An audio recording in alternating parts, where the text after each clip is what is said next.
એના માટે જ ખાસ બોલાવે છે. બાકી તો બધું કમ્પ્લીટ હોય.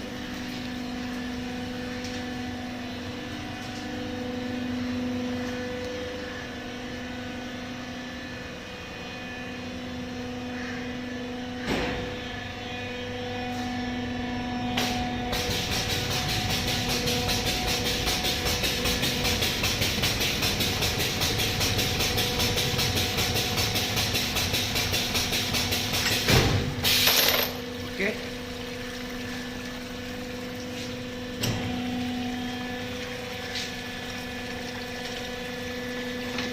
મજા આવે ને લોચો બોચો કાઢવાનું જ નહીં. ના અમુક મટીરિયલ એવું આવી જાય ને તો આવી રીતે ભરાઈ લેજો સારી રીતે ભાઈ હાથથી કારીગર લઈ લે. હજી પણ બ્લોઝ તાજો હોય ને હજી તો 1-2 વાર ગ્રાઇન્ડિંગ થાય ને પછી ઓરિજિનલ પરિસ્થિતિ ખબર પડશે. હાલ નહીં પડે. હજી તો બ્લોચ નવો છે એના હજી ગ્રાઇન્ડિંગ કર્યું નથી ને. પણ પેલા કરતા તો મજા આવી જાય. હા સિંગલ કરતા તો વાહ